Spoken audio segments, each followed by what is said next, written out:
Palkia and Dialga are very interesting case studies on the power scaling of Pokemon, as they either win another runner-up at Worlds in 2010, or they have minimal usage, if any at all, in 2019. Depending on the format and depending on what their partners and what the gimmick is, they can either be great threats and partners, or they find themselves struggling to keep up with the major threats around. For today's video, we'll be rebalancing 3 Pokemon, each of them with 2 different forms to look at. It's time to rebalance Palkia, Dialga, and Girantina. Before we get into it, I just want to make a small disclaimer. You might notice either I or my audio sounds a little miffed, and that's because I'm sick. Despite that, I'm going to try to power through and get this video out and make it as good as possible. And so, if you appreciate the effort, I please hope you consider subscribing. It would really help out a lot. Now, let's get into some Pokemon. As stated in the intro, Generation 4 is the perfect example of Pokemon that have fallen to power creep. Dialga won Worlds in 2010, Palkia was the runner-up, and through Sinnoh to Galar, they had a pretty big imprint on the overall metagame. Come to Paldea, and there's nothing. Literally 0 success in any major events for the 3 of them. And within this generation, they even got new forms. They got origin forms. Palkia and Dialga cut their attack stat by 20, and Palkia gains 20 to its speed, while Dialga gains plus 20 to its special defense. Girantina's origin form is a little bit different, as firstly, it was introduced way before, back all the way into Sinnoh, and Girantina's sees its 100s in attack and special attack turn to 120, while it sees its 120s in defense special defense become 100s. Origin form Girantina also gets a new ability in Levitate, which, not being weak to ground, doesn't actually make it too impactful. However, it's important in comparison to the other 2 origin forms because they do not get new abilities and they're still stuck with their previous ones, which, spoiler, are not good. But they've had success in the past despite their abilities, so what went wrong going into this generation? Firstly, Dragon-type restricteds not named Miraidon and later Koraidon really struggled. So why exactly is that? First and foremost, they've all been speed crept by the other 2 dragon types, specifically Miraidon, as Miraidon not only has the ability to outpace and pretty much pick up any one-shot with Draco Meteor, also has Terra Fairy Terrestrialization for Dazzling Gleam to do spread damage and still pick up the potential one-hit KO. Now, the Dragon Restricteds could also try to Terra away, however, no type is capable of resisting Dragon, Fairy, and Electric, meaning you're pretty much always at risk of being hit by a huge Miraidon attack. And of course, Koraidon could keep up, because Koraidon could literally keep up based on its speed stat, whereas there's nearly a 40-point speed differential for most of these Dragon Restricteds as there are between Miraidon and Koraidon. For Girantina specifically, it gets even worse when you consider Shadow Rider hits it for super effective damage. And because so many teams had ghost counters for Shadow Rider, Girantina wasn't able to just sneak away with a really unique and powerful typing. Some other problems the Sinnoh Pokemon run into are that their abilities are simply outclassed at this point in the game. Pressure and Telepathy, and Girantina also gains Levitate. Pressure is a non-ability. It is tragically bad, especially on a restricted legendary in a restricted meta. Telepathy is mediocre. It works on some teams, but it really locks you into a specific style of team building. It's not a 33% stacked on another 33% boost that Miraidon gets, nor is it a mixture of Unnerve and the ability to gain a stat increase whenever you kill a Pokemon. Nor do their signature moves actually make up for it. Shadow Force is mediocre at best, and the charge time is even worse when you consider a meta with Terrestrialization around, being able to Terra out of the weakness to Shadow Force right after you see them use it. Roar of Time is also generally awful. It's very rare that you see Recharge move used in competitive. Roar of Time is 150 base power single target, 90 accuracy, with the need for a recharge. It's just going to be worse than 285 base power Dragon Pulses or a Draco Meteor. Now, I will give it a little bit of credit that in the Dynamax meta, it was much better because the base power remained at 150, but it lost the recharge timer, so it effectively doubled in its power when you Dynamax. Even still, it's just an underwhelming move overall. Spatial Rend, honestly, Spatial Rend's pretty fine. It would probably just need a little bit of tweaking to bring it up to standard of the modern power creep. All that being said, with a solid history, pretty good moves, great typings, fixing them shouldn't be too difficult. Personally speaking, I really want to differentiate between the base forms and the origin forms, I believe the base forms should be pretty slow and bulky, while the origin forms should be pretty fast damage dealers. Not only is this design come from their signature item, as their origin forms must use the Adamant Crystal, Lustrous Globe, and the Grishis Core, which all give a 20% damage boost to the Dragon and Secondary type, meaning from the get-go, they're really leaning into being damage dealer. So the first thing we're going to do to try to achieve this role distribution is for base form Dialga, give it the stats of the origin form, meaning its attack will drop, but its special defense will increase by 20. As for the origin form itself, I'm going to switch its special defense and its speed, so a 120 and 90 swap. If you're wondering why I'm dropping special defense instead of base defense, it's mainly because that Palkia is more specially defensive, so I think Dialga should be more defensive. The second thing to do is to look at its signature move. For base form, Roar of Time is actually not going to receive a change. Despite me harping on it earlier, I'm going to leave it the same for now. For the Adamant Crystal variant, Roar of Time is going to become an 100-100, and its special effect is going to end the effects of Trick Room. Before anyone gets up in arms, just let me finish. Both forms are going to get custom abilities as well. We have Time Unbound. Once per battle, Dialga can skip the recharge turn, kind of like a built-in reverse power herb. This gives one free usage of the 150 base power Roar of Time before it starts to get dicey. And with 150 base power, one use might be all you need. With 150 base power, if you use it twice and still have one recharge turn, that's an effective 100 base power per turn, which if you can time it perfectly well, either to end the game winning or on Dialga's own knockout, you can get a lot of mileage out of this 150 base power move, way more than you can get out of any other move he has. It's a rather immense risk reward, but the reward is definitely worth it with 150 special attack and 150 base power. For the origin form, the ability I came up with is Guardian of Chronology. In Trick Room, origin form Dialga gains a +1 to priority on all of its moves, which now I will discuss Roar of Time changes into its origin form.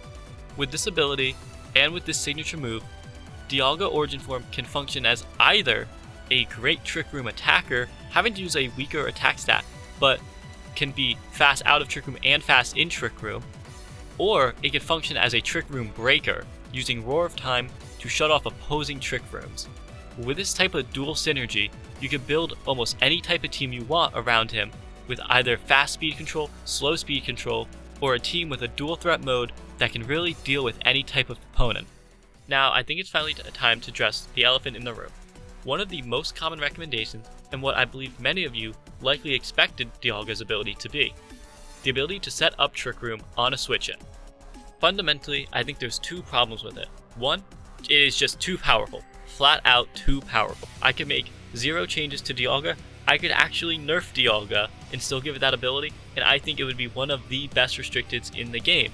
It's very obvious to say that setting up Trick Room is a critical part of most Trick Room teams' game plan, because there are many ways to set up Trick Room, but there's also many different counters, and so each trainer has to build the best setup of Trick Room that they can in order to get their attackers on the field safely and with enough Trick Room turns to win the game. For example, one of the best Trick Room setters is Indeedee. It sets up Psychic Terrain for itself, which is able to block the priority moves such as Fake Out, which would stop Trick Room, and then it can set up Trick Room itself, or it can redirect and use Follow Me and let a partner use Trick Room under the same scenario. Stack that with the Psychic Seed, which gives a special defense boost in Psychic Terrain, you have a very defensive monster that allows multiple ways of Trick Room being set up.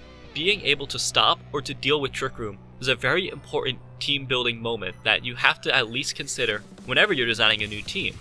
Because if you can't stop Trick Room, you better be able to survive it.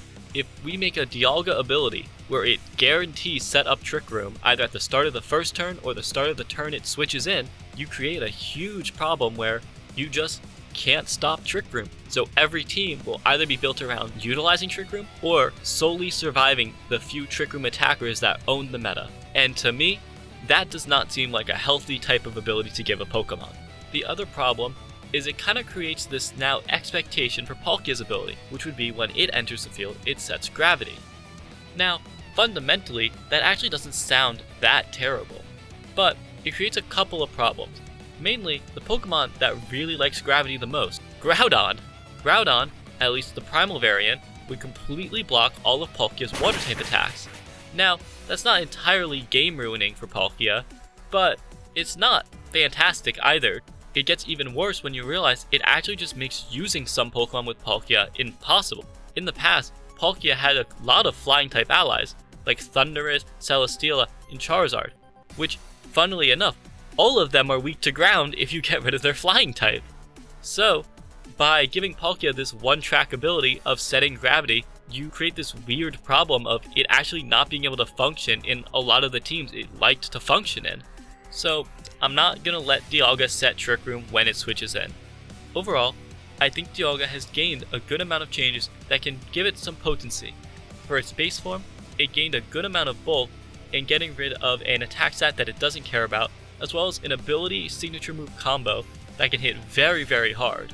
As for the origin form, it gained a new role that we've not seen any Pokemon have, and that's being an anti-Trick Room Pokemon, one that can just completely break it.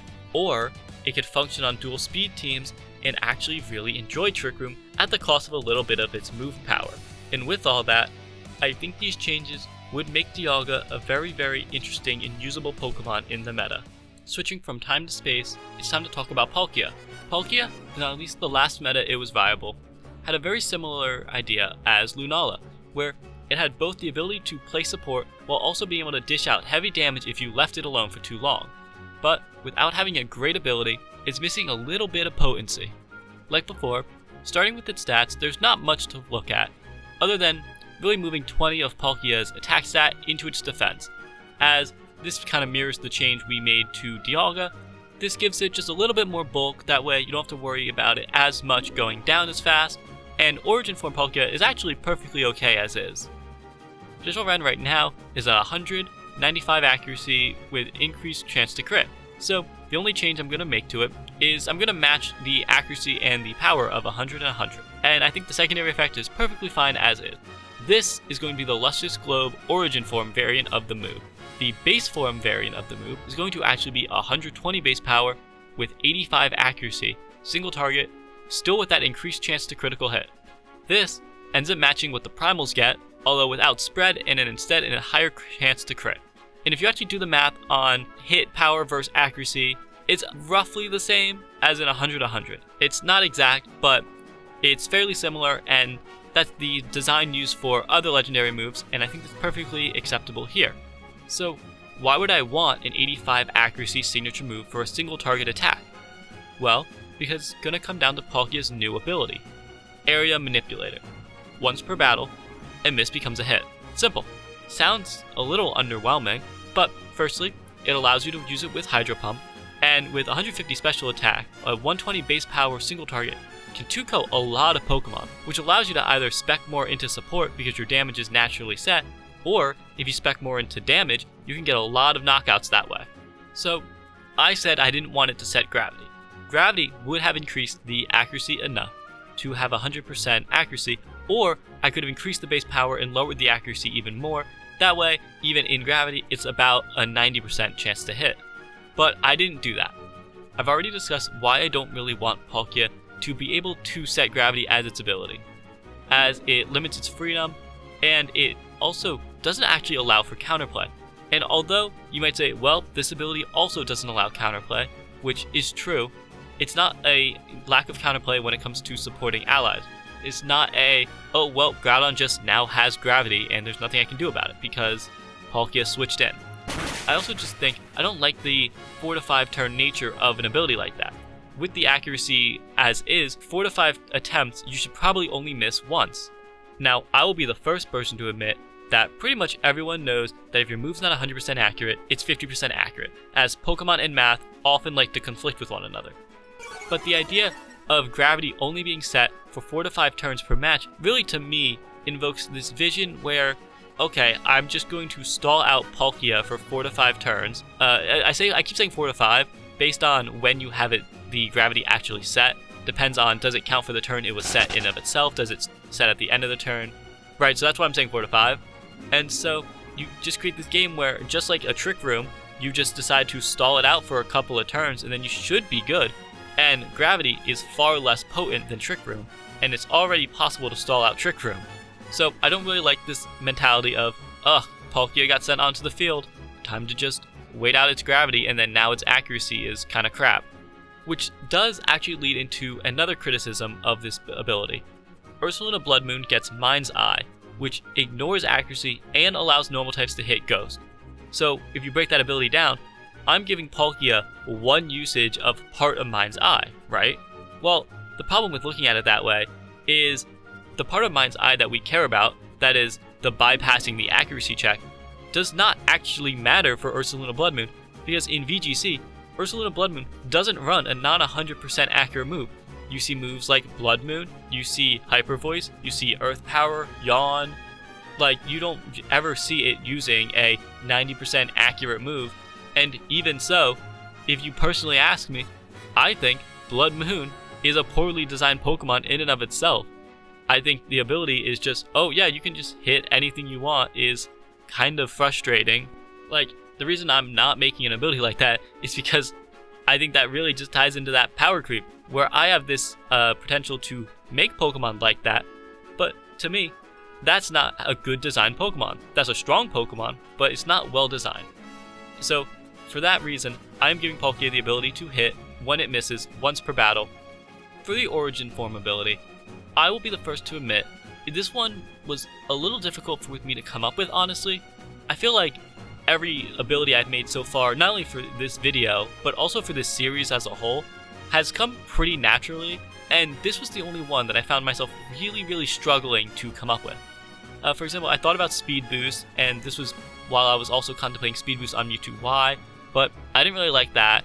I thought about an anti-gravity type ability, like how you have an anti-Trick Room for Dialga Origin, but not only is gravity just not as good as Trick Room, it's also way less common, and there's no reason to make it really worse. So I was definitely fighting a lot of different abilities in my head. I didn't know what to do for a while. But in the end, what I ended up coming up with was Commander of the Cosmos, which I think sounds really cool, but it's really just Super Luck, which is going to increase the critical hit chance by 1 stage. So with the boosted crit on Spatial Rem, it should be a 50% chance to crit, which theoretically should be a 25% average damage boost because if you click Spatial Rem 4 times, you should crit twice, and crits are a 50% boost. It also increases the crit percent on every other move, which is also very useful. So maybe it's not mathematically the best ability, right, when you look at 125% average damage boost versus something like Miraidon gets. I know I keep going back to Miraidon because I think I will forever be in awe that they decided to give it a 30% and then another 33% boost to its damage. I think that's kind of honestly silly and very funny. Regardless, if you look at an ability like that, that's clearly better than 25% average damage boost on one move. Is it the most flashy ability? No. But the combination of its high speed and incredibly high special attack stat, with a 20% boost to damage, and now this very high crit potential, every so often you'll see this Palkia just do way more damage than anyone was ever predicting. I think overall it's a good ability and puts Palkia in a great spot. And with the original form changes, it can still do its great job at supporting by setting Trick Room for its partners without disrupting them too much, and this new form to be a very quick and powerful attacker, the ability to take surprising knockouts with nice crits. So, this just leaves us with one last Pokemon with 2 forms, Girantina. Girantina is a much bigger project. It has not had the historic usage or success that the other 2 have had, and it's, occasionally been a anti-meta niche pick, but there's not one defined Girantina's team or strategy that's really defined the Pokemon, right? In a sense, gives me more freedom to really define it however I want to, which is, I think, very fun. But starting to look at what it does have, you see a big problem with its stat distribution. Trying to be a foil to the Palkia and Dialgas, where it has a very high HP stat of 150, and then its defenses are 120-120, meaning it's a huge wall, but with an attack stat and special attack stat of 100, it's not really that scary of a presence. And even worse for it, it doesn't even have a great defensive ability, as it only has pressure or telepathy, which are just, again, mediocre at best niche abilities that occasionally can make funny teams. Its origin forms ends up losing 20 points in its 2 defenses and goes into its 2 attack stats, but it doesn't actually gain any speed to make up for it, So it's now just a high HP sort of wall, but it's not actually ridiculously bulky anymore. So it's not great either in its origin form, and its ability Levitate grants it an immunity to a type that it was neutral against. So nothing ridiculous there either. What's even worse is that its signature move creates anti-synergy. Its signature move Shadow Force is an 120 base power move with 100% accuracy, which sounds really good. The problem is it functions like Fly, where the Pokemon disappears for a turn, then attacks on the next. So it's also not really good because there's a lot of problems with it. Firstly, he's a tank. You want Girantina to be soaking in those hits.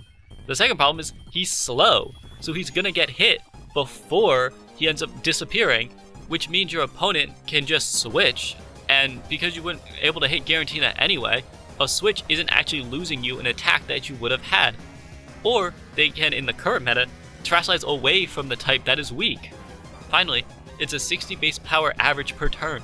So the payoff isn't even that great, because you could have just clicked Poltergeist twice and just been way better off.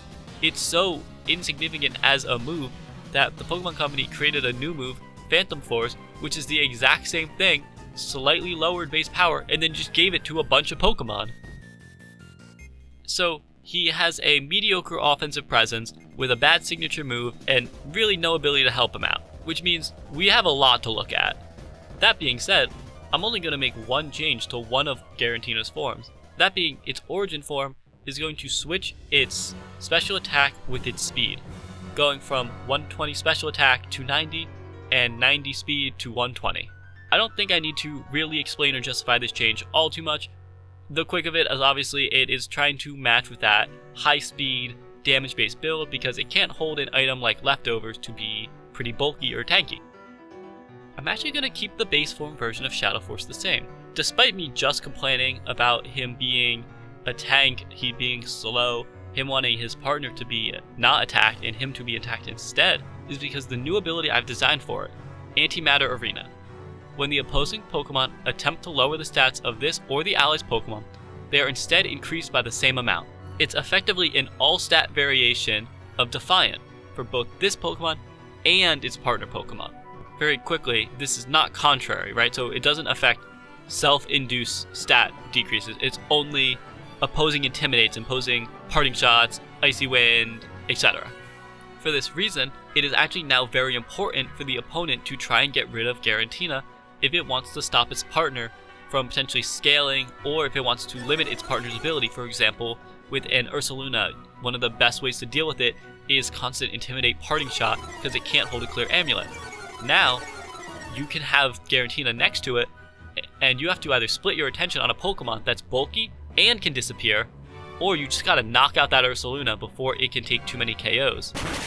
So, what was a effectively anti-synergy move has now become a great tool for Girantina, because it's not meant to do a lot of damage in its base form, but it does have the capacity to run excellent support. As for the origin form variant, it's going to be a classic 100-100, and what it'll do is it'll cancel Protect/Detect for the rest of the turn. It's a very powerful support effect on a Pokemon that doesn't really have crazy synergy with any restricted right now. The new ability it'll get is Unerring Distortion, which is actually just Shadow Tag. If it's not potent enough, you could make it actually trap ghost types to make it a slightly more powerful version of Shadow Tag. That would require playtesting, especially with the newly improved Phantom Force. But in general, I think the ability is pretty self-explanatory. Shadow Tag traps the opposing Pokemon on the field so they cannot switch out. And with the ability to break Protects, it makes it very difficult to get out of a tricky situation against Girantina now. And for the record, I'm not giving him Parasong, as much as I really want to. It's just not happening. Like Dialga, there's a very common consensus that people want for Girantina, and that's to reverse the type chart. No, I'm not doing that. Listen, that is very cool, but that is absolutely game ruining for VGC. I don't even know if that's too powerful or too weak. It just ruins it in either direction no matter what, in my opinion.